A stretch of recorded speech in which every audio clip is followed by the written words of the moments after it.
Hello, and welcome to the Manga Men podcast. Today, me and Jones are reading Aposimz Vol.1-3. Please enjoy.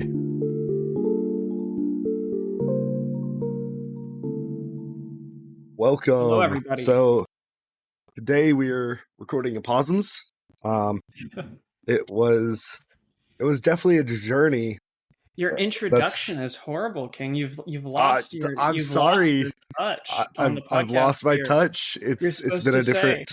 You're supposed to say hello, everybody. Welcome back to the Manga Men. Yeah, welcome back. A podcast where we cover, in our name, manga. Today we're going to be covering Aposimz by Tsutomu Nihai, the first three volumes of Aposimz. It's a very interesting, we'll say, manga, science fiction, essentially covering the happenings of a large artificial planet, God knows where. Is it in our solar system? We don't know. That's not really mentioned. But to get us started, I guess we can kind of discuss the basic plot. Do you want to take that one, King, or? Or are you trying to leave that to me? I'll take it if you. I can explain it, but if I'm being fully transparent with you and the audience, I don't know what I read.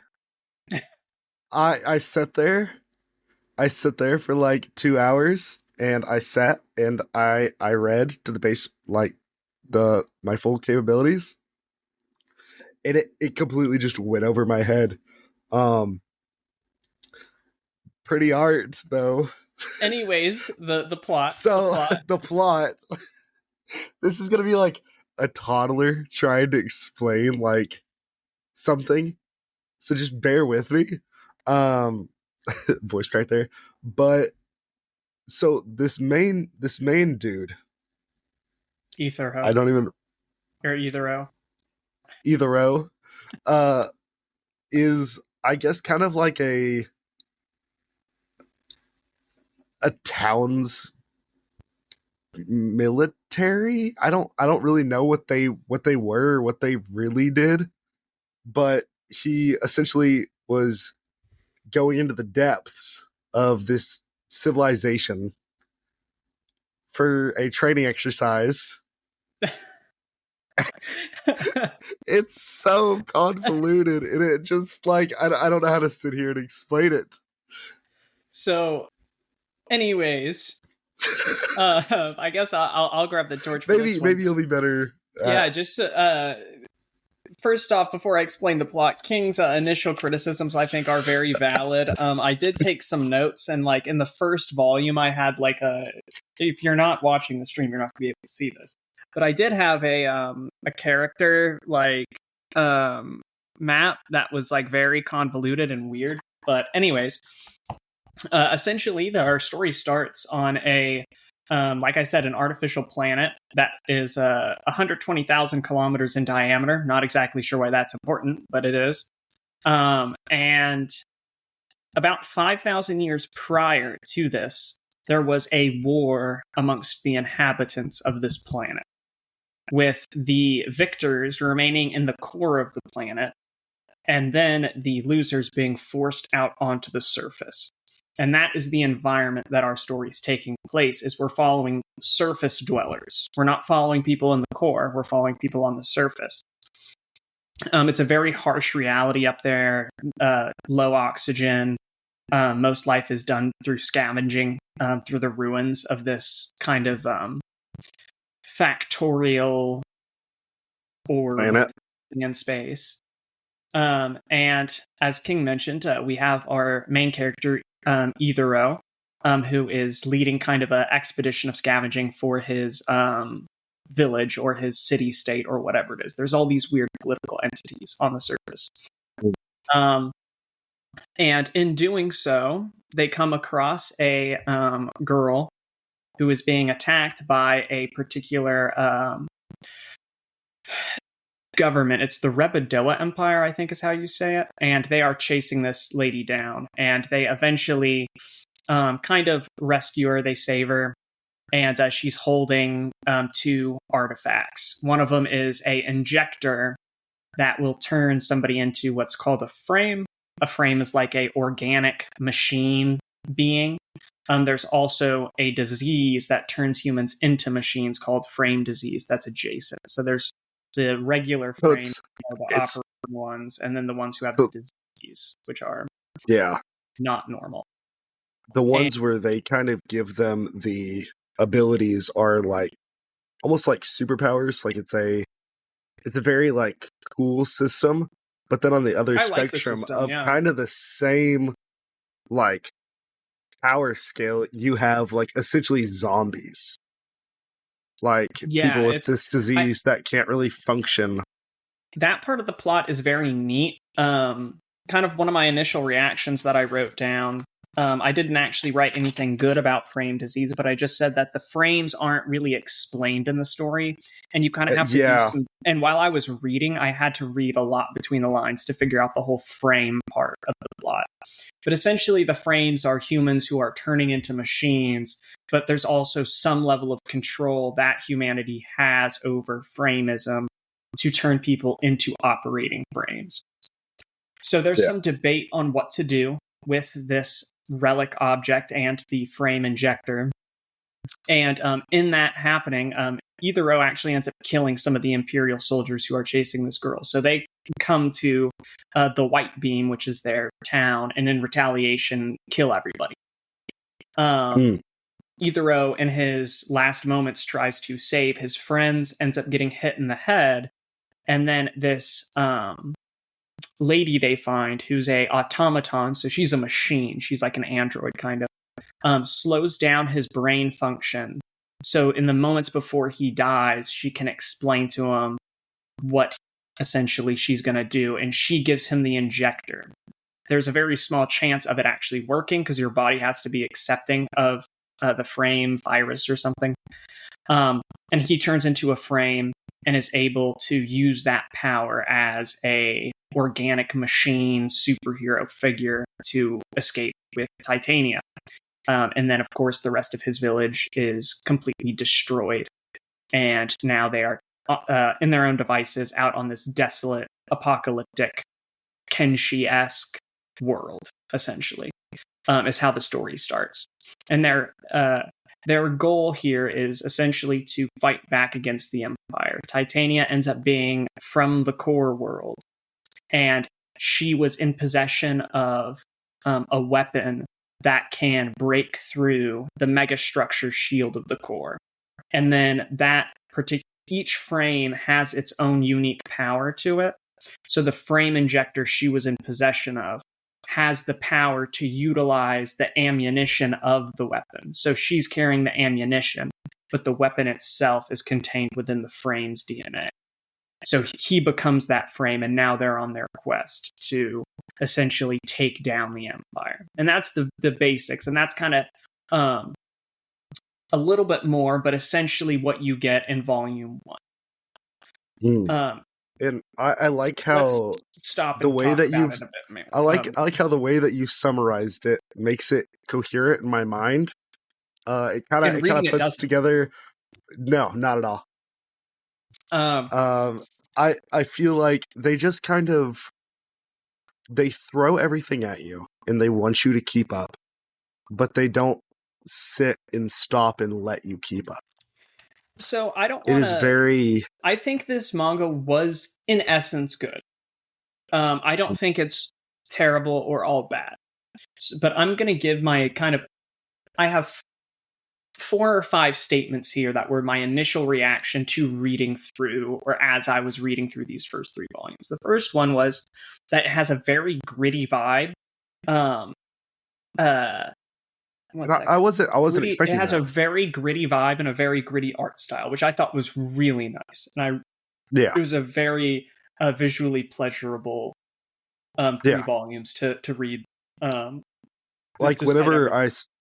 Whenever I first started reading it, I was like, "Oh, this isn't like that crazy." And then after the first couple panels, like stuff starts hitting the fan, and it sinks in how this world is like very unforgiving. Like in all, it is a very dark. It really drives the art itself, but also the story drives home the fact that this is a very gritty society they're living in. It's not fun living on the surface, which then actually does a good thing, which it brings justification to how what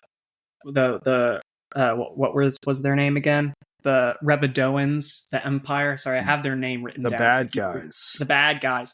It actually kind of validates their view and what they're doing to some extent. I think I kind of mentioned it to you. They do a lot of like Disney villain-esque stuff, like almost like evil for the sake of evil. Yeah. But I think that's because we see primarily the frames, which are held to a higher like pedigree in the Empire, so they're kind of all on power trips, if that makes sense. So I think that's a good way that you could argue that they still have some justification for what they want, because the Empire wants to take over the core.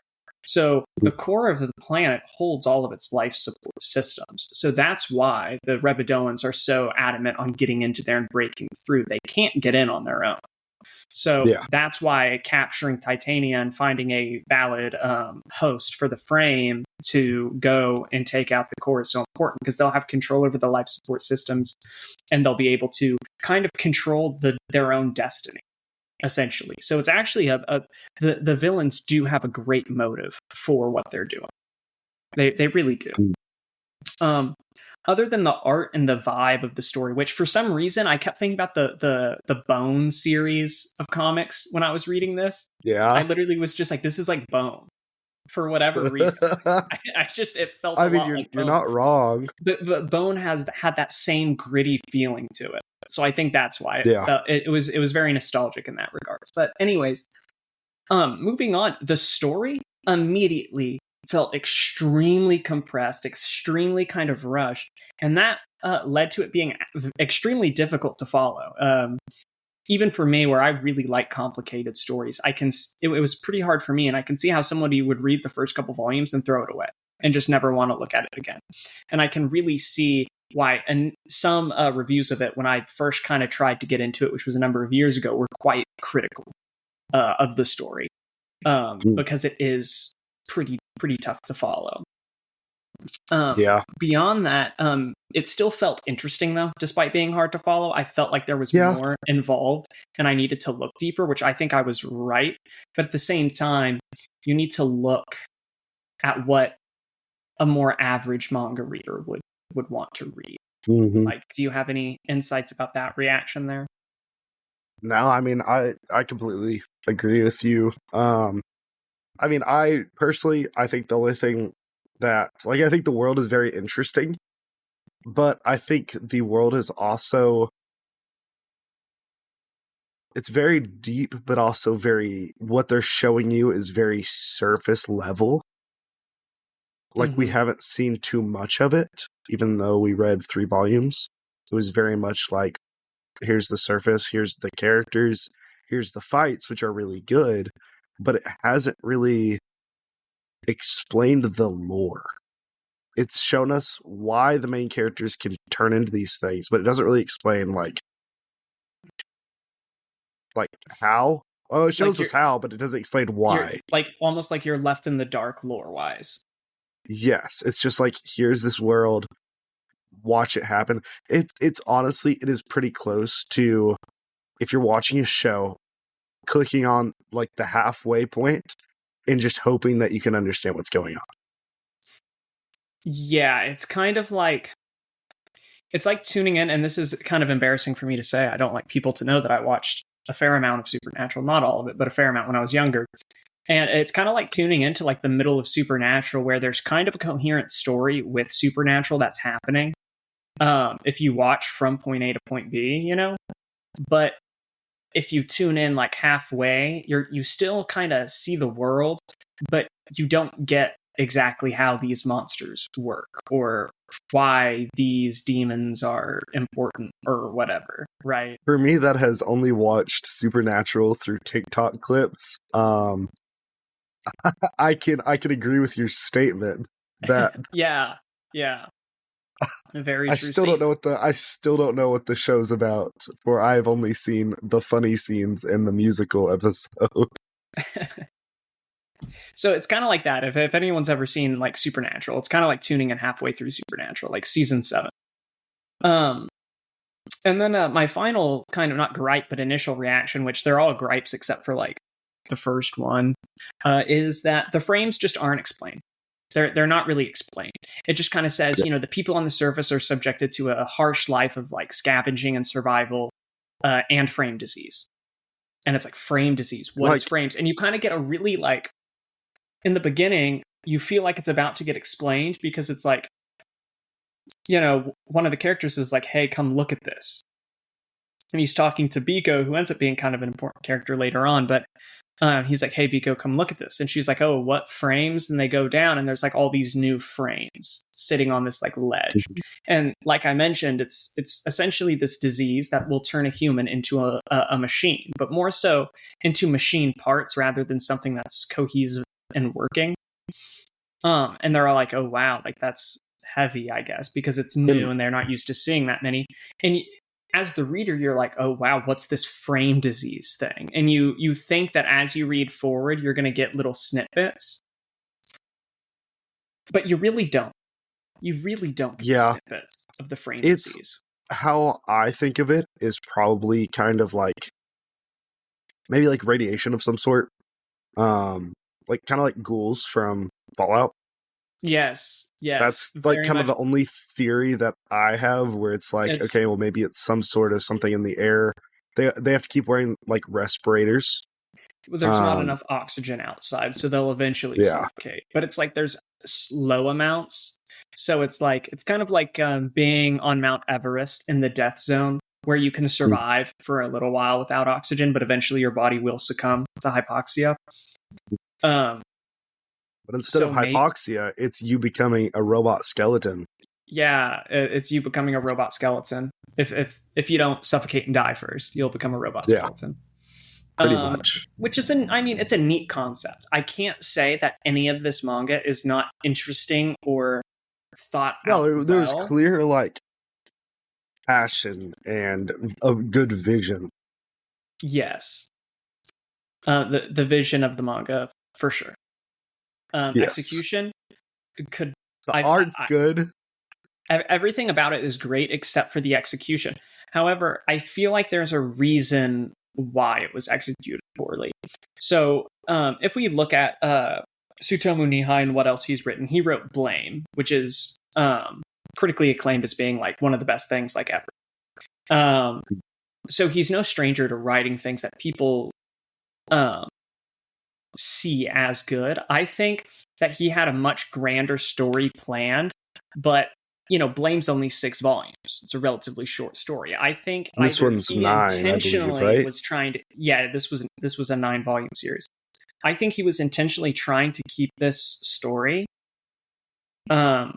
short, or for whatever reason had to keep it short and wasn't able to contain it in the amount of volumes that he was hoping. I think that if he made this somewhere in between like 15 and 20 volumes, he could probably spend a lot more time on characters interacting with one another and interacting with the world better.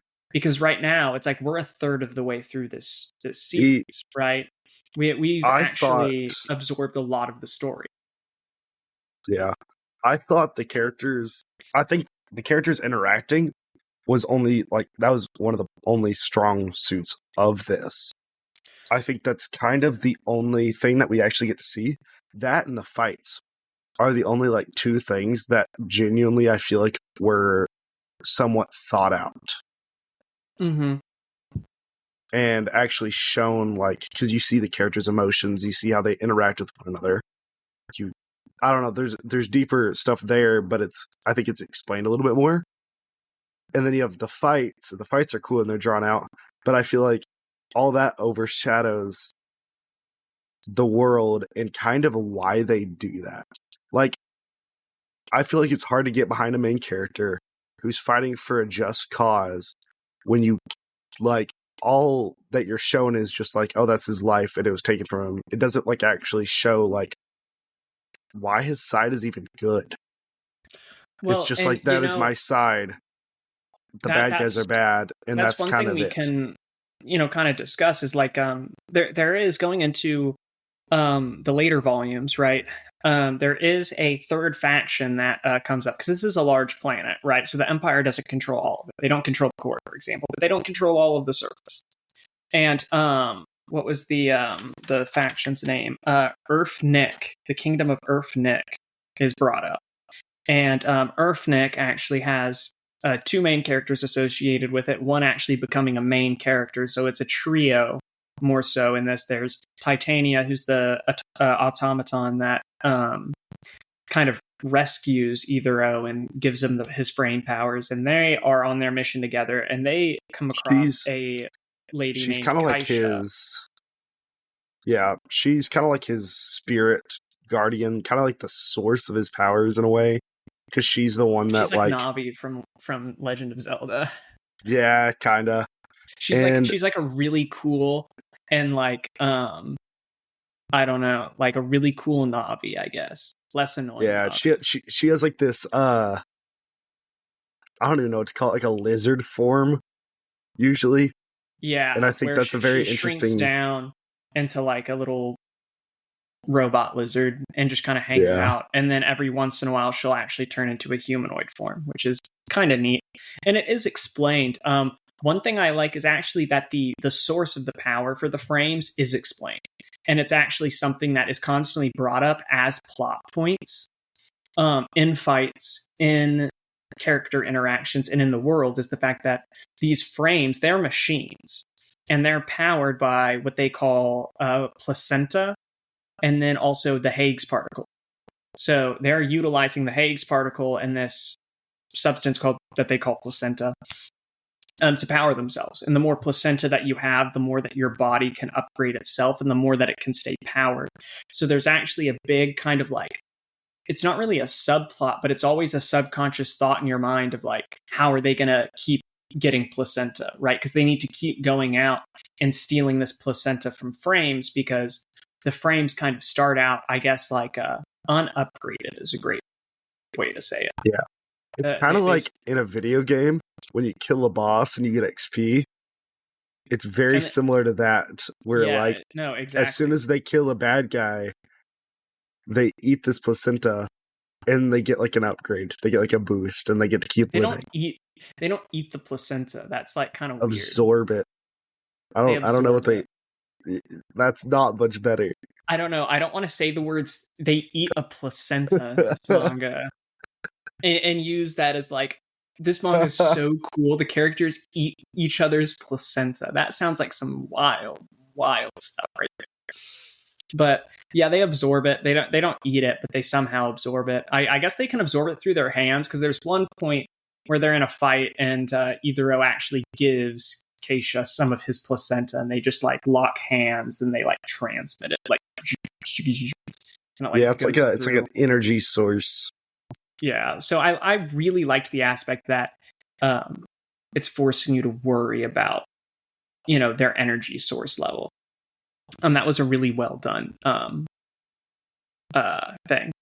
But kind of going over what we were talking about is like how Ethero's kind of you don't even really know if his side's good. You're just kind of following it. You have the Earthniks, who are they call them like adherents of the core or something like that, and it's this monarchy that used to be on the surface but was destroyed and forced into the ruined zone of the planet. So you can think of the crust as the surface, and then the mantle of the planet is known as the ruined zone, which is just a bunch of abandoned factories and industrial complexes for hundreds of miles going towards the core. And then you have the core, which is encapsulated in its megastructure shield, right? And that's where, like, I guess it's like really cool down there, but we don't know. But, they kind of, simp hard for the core. So they're very open to accepting Titania and Ethero, and they want to help the core. But why? Right? All we know is that there's this humanoid automaton chick who shows up with these like super bullets, basically. And apparently she's a good guy, because she's trying to help stop the Empire. She But the kind of Empire, becomes the first real party member other than yeah, his little she's the robot first. companion. Well, And Keisha, not we're talking about well, Titania right Keisha, now, but yeah, Keisha Titania. is the first companion other than the initial two, and they find her in one of the imperial cities that they go to, where they're trying what they do. And this, I guess, this is like one of the examples of like the Disney villain type stuff that I was talking about. Mhm. When they go to that city, they're just rounded up and they're like thrown into a gladiatorial rink because they have like frame disease. It's very like So they just kind of like Count Dooku in Star Wars, like Count just kind Dooku of was being more like, normal oh than yeah, these Count guys. Dooku was more normal, but I just think it was just a funny like, you're gonna go fight a big mechanical monster because you have a disease. Like what? No, it Like really is some Disney villain type stuff. yeah, And then she ends up kind of hiding herself in the people who have frame disease, but she's a normal frame. So the kingdom of Earth Nick gave her frame powers to like as being one of their elite soldiers or something. So her and Ethero kind of get the same idea when they go into the gladiatorial rink, right? And they end up killing the two people who run the town, who are frames from the capital. Those like yeah, twin people, and they're like, just I don't know. They're like, it was just very comically like done, where they're just like, we're gonna put all the frame disease people in this gladiatorial arena and have them fight a big monster. it's like it was just very. it's very much like if you've ever read Dune or seen the original movie, the new movie I don't think encapsulates this as well. They're very like they're a lot like the Harkonnens in the book and in the original 1980s movie. That's what I was gonna bring up. Is this all feels very Dune-ish, but it lacks. I don't want to say the complexity, but the complexity that it shows you. Like Dune shows you Dune that had complexity. an appendix at the back. So when I read Dune, I could literally go to the appendix and read a history article about how something works in the Dune universe. This you don't have it. And here it's just like they've got a Wikipedia that's fully incomplete with 5 pages. And yeah, there's 5 pages on the wiki for this manga. So somebody tried, and they probably realized this is going to be something super difficult and gave it up. But yeah. Essentially runs into Keisha. They escape. Him and Keisha then at first kind of butt heads. Then they get rather friendly. I wouldn't say they're completely like, best friends by the end of the 3rd volume, but they do have some form of camaraderie. And then there's Keisha right there. And they do have some form of camaraderie by the end of the 3rd volume. So they go about and they kind of systematically hunt down and eradicate certain members of the Empire one by one, which seems kind of evil to me. But yeah. And then they eventually will come across there are some various high-profile named frames from the Empire, most notably Yiyu, who's the man who actually destroys the White Beam, which is Ethero's settlement. They kill him at the end of Volume 2, actually, I think. So I'm not delving too deep here. These aren't huge spoilers. Fuma, they take out. Zio, Aichi. And then there's a few more who are still at large that they're trying to hunt down and deal with. You named a lot of characters, a lot of names. A lot of names, and that's the thing, is that is like how many fights that happened, because they're just like constantly pumping us of just like, well, these two just kill this dude, and they just do it really quick. And there's not much of a power struggle up until a little bit later in like the end of Volume 3, where it's just kind of like there's a couple fights where they struggle, but a lot of them it's just like they just do it. They just kill the bad guy. Like they just blow their head up. Yeah. So they're kind of systematically hunting these guys down. And I think at the end of volume 3 is where the story starts to actually come into its own, because you were saying that the character interactions were one of your favorite part, and I agree. And I think that's because we were so stolen from them. We were so what's the word? Dehydrated on character interactions, that when they showed up kind of a little bit in the second and then a lot in the third volume, it was very refreshing, and you get a buildup of some lore, but that's a very you feel very satisfied by it because you haven't actually seen a lot of character and lore build up until that point. Because they actually go, Earthnik is forced further into the ruined sector of the planet after their city's destroyed. So Kaisha is actually contacted by them, and they want her to come back, and she has Titania with her, and they're, like I said, they all kind of simp for the core, so they want to meet her and talk to her. And then they hear about Ethero, so they're excited about Ethero. So they want them all to come down to the into the ruins to their city, and they do, and they meet with the king and kind of with the society down there, and they interact with the society. They go hunting with them, and they talk to them, and after meeting with the king of the society, you find out that the girl he's been traveling with is a princess from that society. That's kind of the whole reason why she met up with the main dude and his companion. In the first place, yeah.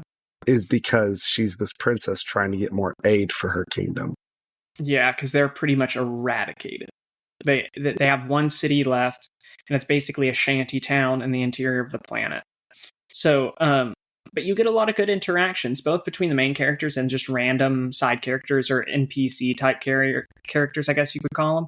But you also get interactions with political leaders of these societies that show you that it is a world that's living.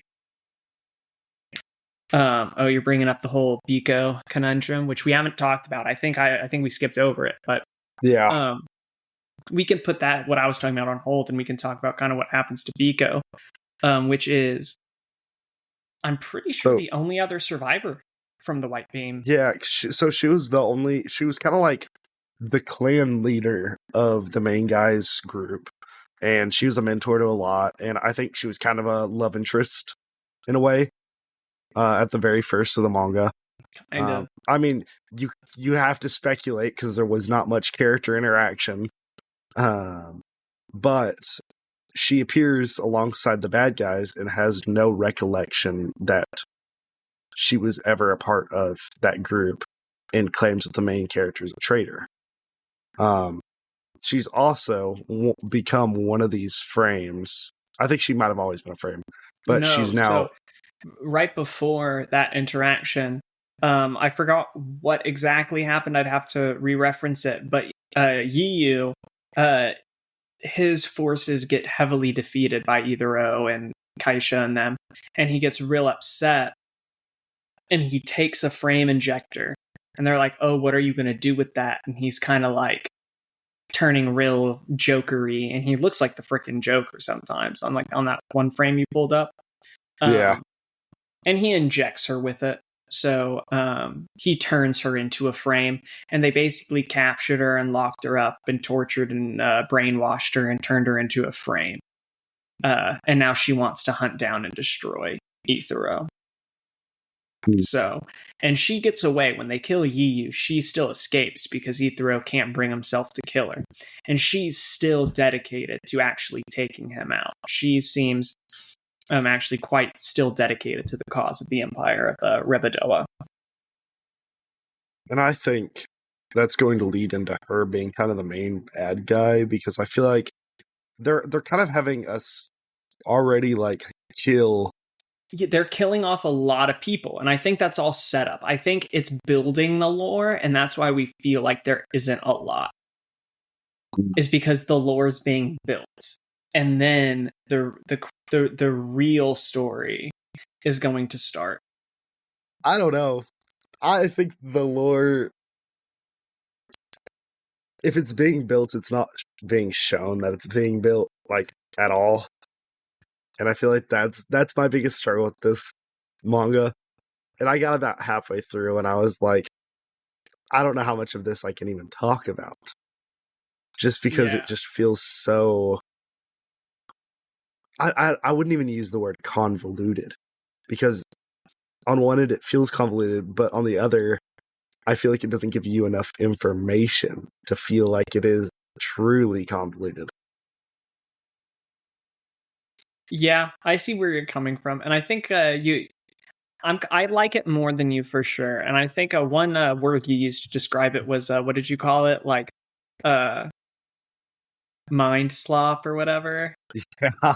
Like, what do you mean by it's mind slop? I think the term mind slop was just kind of like, it's pretty to look at, and it's very fast paced, like character interaction, pretty to look at.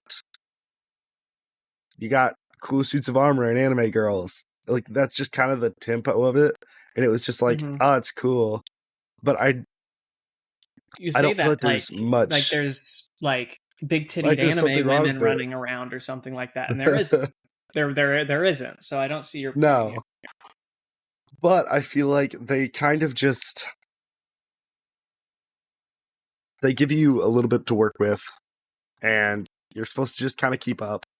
And the stuff that they give you is pretty to look at, but it doesn't really, it didn't make me like, I wasn't turning the page being like, oh, what's going to happen next? It was, I'm turning the page going, man, how many more pages do I have to turn?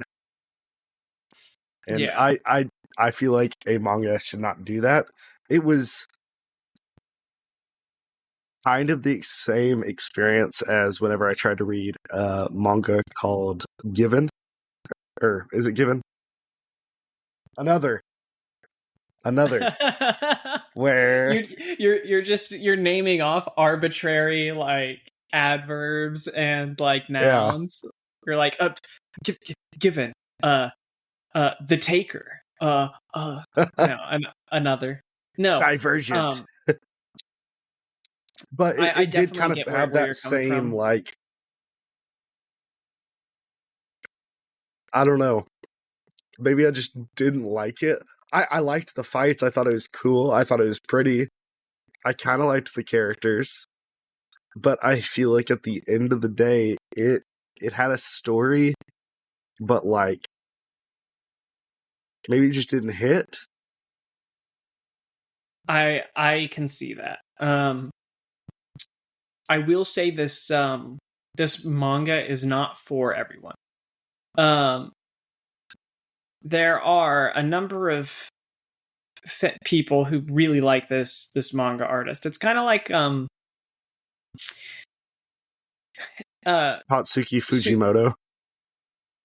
no, he's pretty mainstream, but I say that like a hipster or something. Tatsuki Fujimoto is a Back when we great manga. first started, it was like, man, this Tatsuki It was like this guy's Fujimoto great. guy. No, but he's great This for a reason. He's no great one for a really knew reason. what this Chainsaw Man was, and then now you're like, dude's mainstream. Yeah, Chainsaw Man no. blew up, and he's mainstream now. Like, This I don't think is ever going to blow up. But anyways, maybe it will.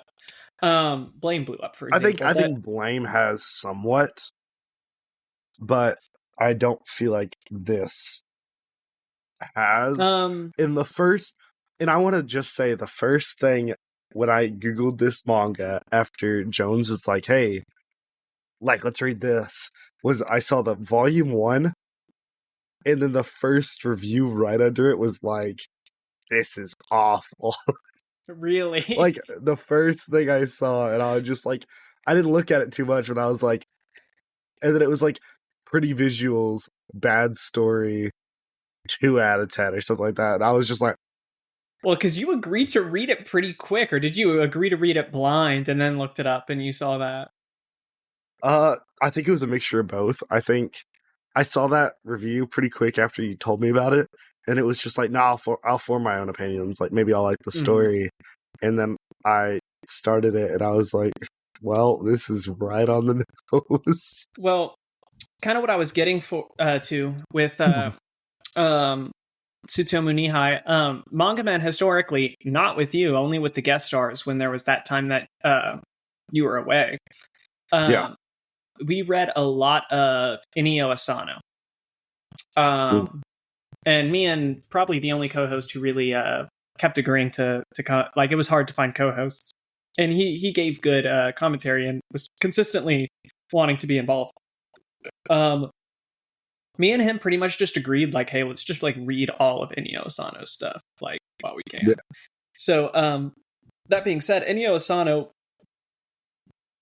he's somebody who's very consistently in the manga sphere, and not in the anime sphere. If I remember correctly, which I might be wrong, I don't think anything he's ever written has ever made it to the big screen other than a live action adaptation of Soul and Me, which is one of my favorite manga, by the way. Fun fact.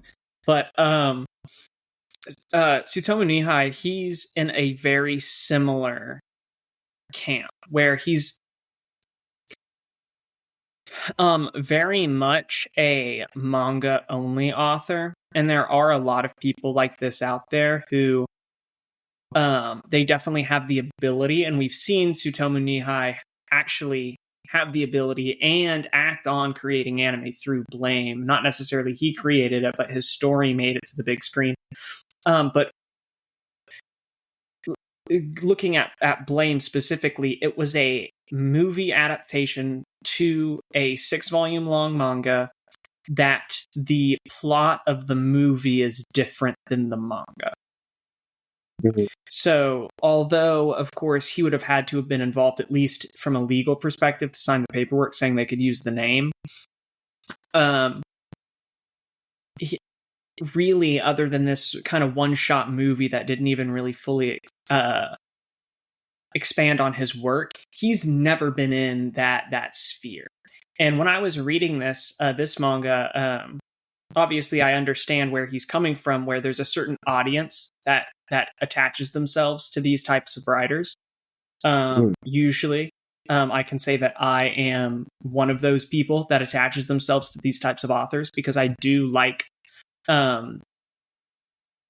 near exclusive manga authors, or manga authors who don't have much interest in anime, for the sake that their manga tends to push the boundaries of the art style, and what can really be achieved in manga is very often achieved through these types of people, because that's their only medium. And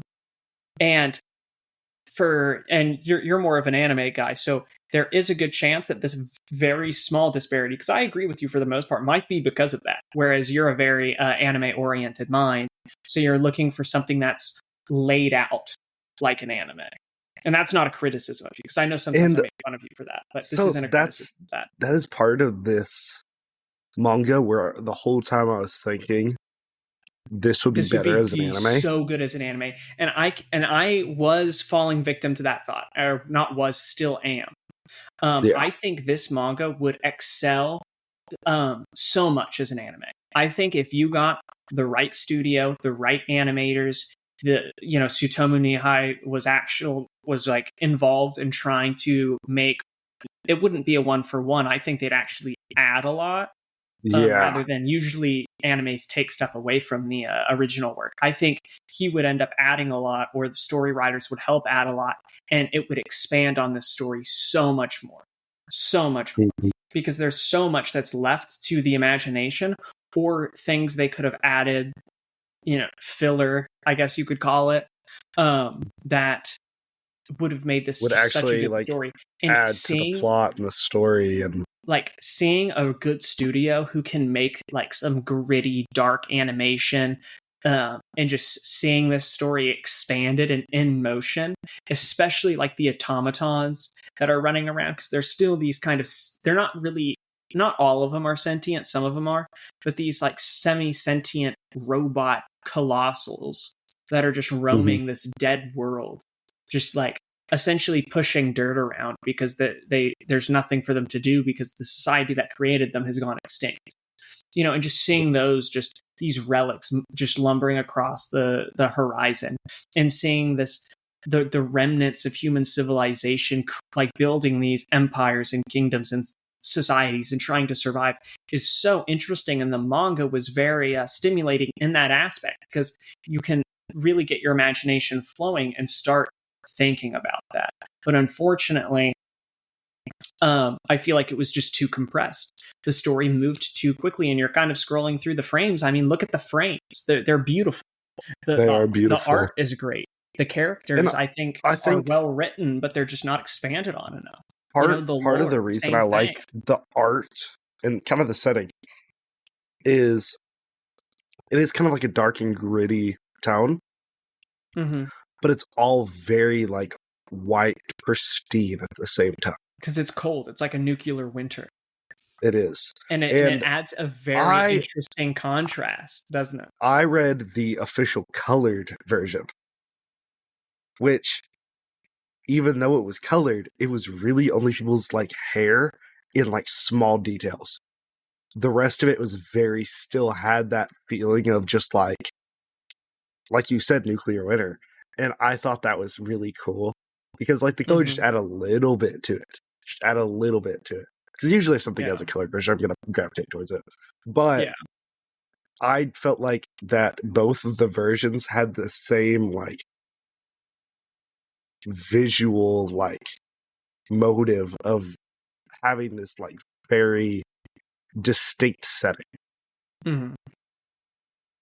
And I enjoyed that. I enjoyed that part of the art style. The emotion is conveyed to you immediately from the first panel. I mean, you can see the initial title page. That's the intro panel down in the bottom left of the stream. From that first panel, you immediately understand what this world is going to be like. Immediately, what you're getting into, and it definitely, this is an interesting frame too. They have I'm going to make a joke about this in a second, but you immediately are met with this emotion conveyed through the art of what the story's going to be, and it lives up to it. It's just compressed and rushed. But what I was going to say about this is this panel here is, if you're listening to the audio, like on Spotify or something, you're not going to see this. Essentially, it's a dude riding a horse, like a Guts cosplayer riding a horse. Essentially, is what I'm looking at right here. And these are two frames. That's not like an actual horse. That's not an automaton. That's like another person. It's just a person whose ability was to become a horse. And no, what I'm thinking here is it's not their ability is to be a horse. You manipulate your body to look like that. Like the frames can morph. Yeah. So I'm thinking, sitting here, like, imagine if you're a frame and you have a buddy who's also a frame, and he comes up to you and he's like, "Hey, bro, I have this amazing idea if we ever have to go into battle together. So you're not going to have any abilities, and you're going to die really quickly. But you get to be my horse, and we get to make a really cool entrance frame." Yeah, he's like, "You turn into a horse, and I'm going to ride you." And it's like, bro, what? What do you want? Think, but that's why they died so fast. I think that also kind of, there's possibly something deeper there where this person who's the horse is being forced to do it, and it adds to kind of the villain energy of the dude riding it is kind of like the main bad guy, right? Like he was like I don't know, he was pretty high up there. So that was Aimu, I think. And Aimu and Fiuma were part of, there was 3 of them that are sent to support Yiyu, who are from the capital. And they're kind of like the elite, like one of the elite teams, basically, right? So these are 2 of the 3 kind of most elite frames that the Empire of Rebadoa has. So other than that, it's the only one that they haven't fought is Jate. Out of that initial lineup is Jate. So she is kind of very mysterious, and she's kind of sassy and a bit full of herself, but I think that it's done tastefully though. But she's kind of the last of the elites. So I think, what we're seeing is like these, and that's the thing. I feel like a lot of the criticisms of the initial 3 volumes may or may not be proved wrong in the next 3 ance, personally. Because I think there was a whole lot of setup here, where now we're left with Jate, we're left with Biko, and then we're left with this mystery frame named what's his name, Tosu, And these three are kind of the last remaining. And where we're left off is the king of Nick. He is jealous of his sister's frame abilities, and he is dying from frame disease. And as they're escaping an attack by Tosu on the last remaining citadel of Nick, he rips off one of Titania's legs, which has the power to control various machines, because the core is, you can think of it like the control room of the planet. So whatever civilization controls the core controls the planet. And he believes, at least it's alluded to, that his belief is that he can use Titania's powers in the form of her limbs that can kind of like fingerprints, I guess, but mechanical, like R2-D2 from Star Wars. You can stick it in ports and it works. And he's going to find a fabled super weapon, essentially, in their culture. Kind of like in their oral tradition, there is this like weapon of mass destruction, and he's very jealous of his sister and of Titania and of Ethro.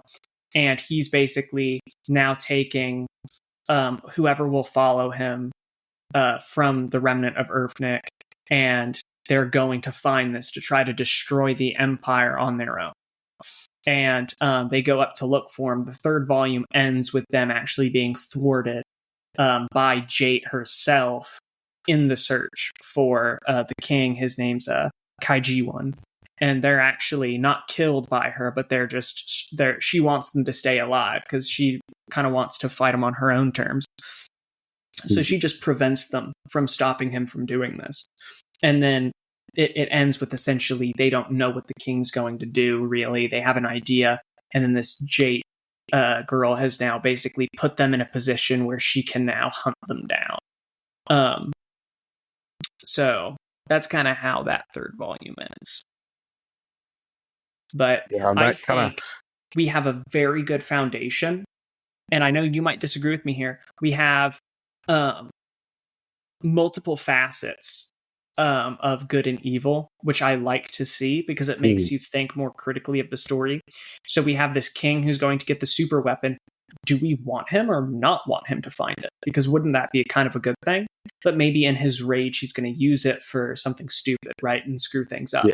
Right. Then we have Jate and Biko, who are kind of like the main villains, other than the Emperor. The Emperor is playing a kind of a backstage role, kind of like I think the last frame that we see of him, and he's only like a background character. It's kind of like Saruman in like his tower, like in Lord of the Rings.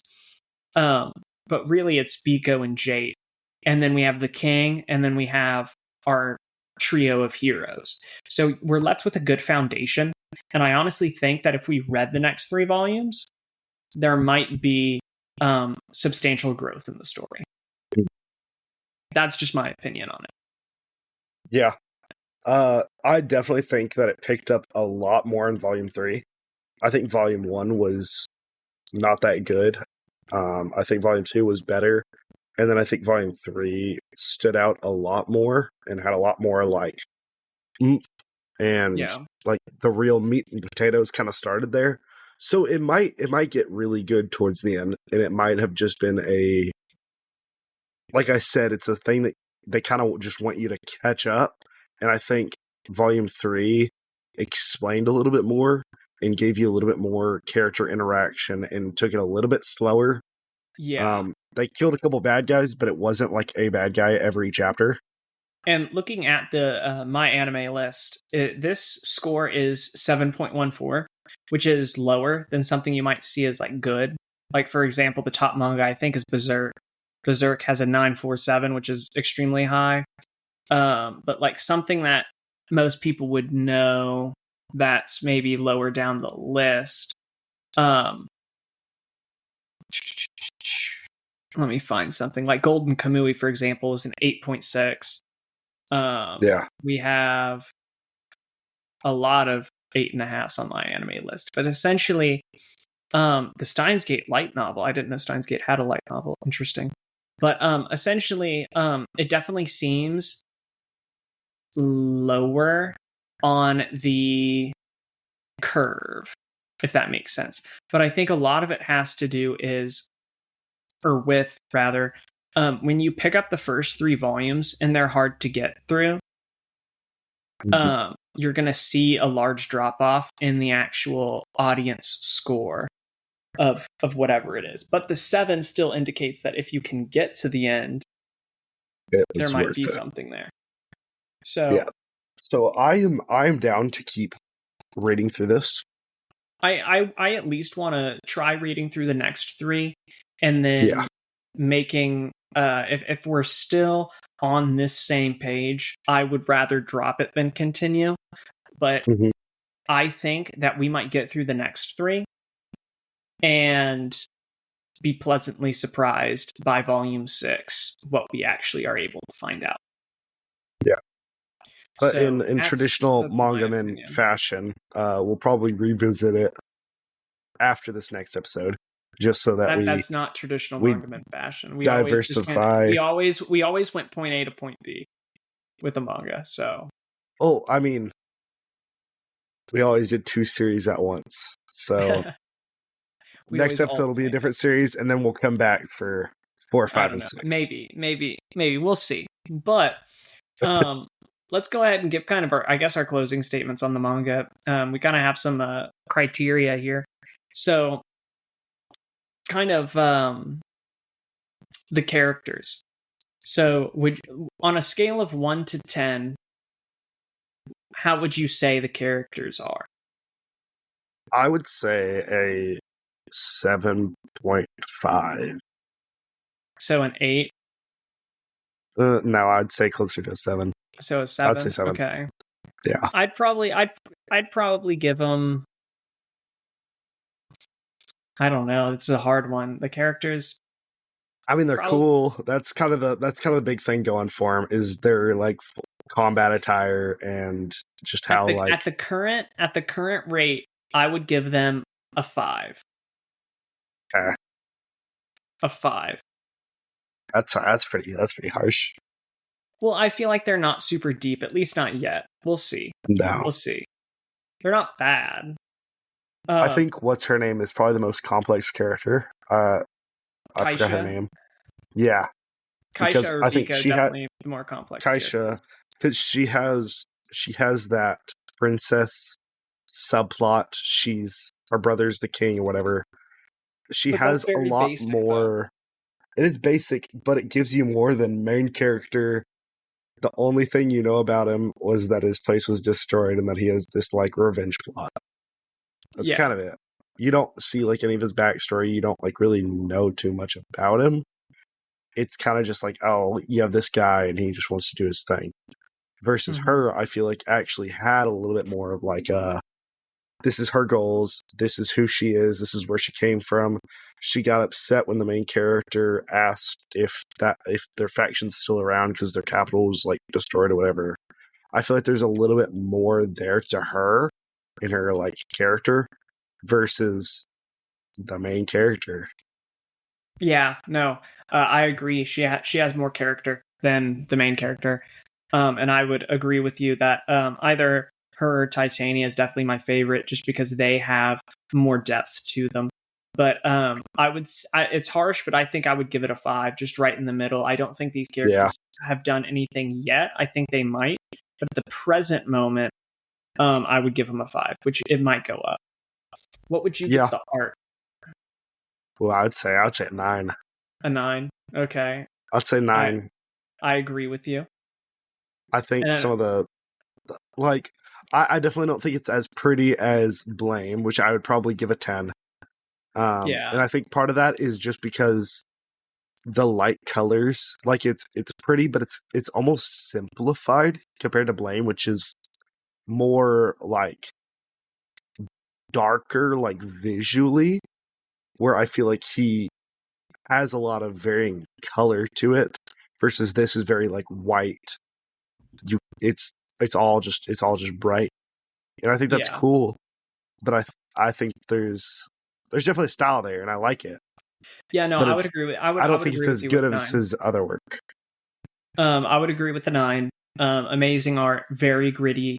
Like I mentioned before, it emotionally puts you in the place that I believe you're supposed to be in. So it does its job exceedingly well. On top of that, it's very nice to look at. It's something that I would make a desktop And background. I like, I would want to see regularly. and not just the like still shots of like the environment. I also really like how they design the characters and the stuff they wear. The then clothing that they wear and everything is very, very nice. You know, and like especially the female character design, it's very nice to see such a breath of fresh air in an era where anime women are very sexualized. And I'm not really a fan of that. I guess, some people are, whatever floats your boat.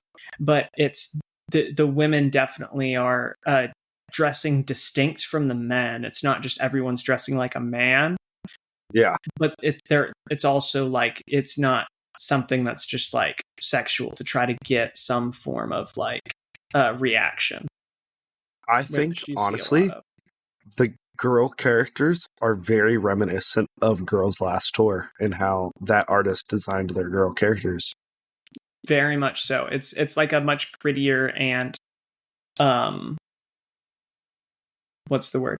It's like a Girls' Last Tour, but like a lot more death and destruction. Yeah, like they make them look cute but not sexualized, but very like approachable and warm. But it's kind of like the only thing that's like kind of warm about this series versus like the nature of what's going on. Mm-hmm. No, I thought that was neat. And then finally, the plot or the story. What would you give it? Ooh. So I'm writing would probably down give what it you're saying. I'm gonna compute our manga score for this. 3 or 4. And we can take the average of our scores. Yeah, a 3 or a 4. So you gave a 7, a 9, and a 3? Yeah. Okay. And then that's gonna make it, what am I saying? Carry the 1. What would you give the story? A 7. I liked the story, and I think the story has a lot more to it. And we're just on the cusp. And I think that if we go further, I think when you actually dissect the story, it becomes something much more interesting. It's gonna be really funny when we're at the end of this manga and we're like, man, that story sucked. Yeah. Or it could surprise us. Oh, I don't think it's surprising you, but I think it would surprise me if it's deeper than what they've shown. It comes up a lot. Yeah, 1 second. Let me see. So, and we'll call this 6 point plus that. So, I mean, if we average our scores out, right? This manga gets a 6.65 or close to a 7, which isn't definitely far off from what my anime list puts for it. Yeah, it's definitely. I didn't feel like it was bad enough to message you and say, "Hey, I'm not wanting to do this," but I felt like it was bad enough to talk about. Which is good. That means it's good enough. It wasn't. What's the word?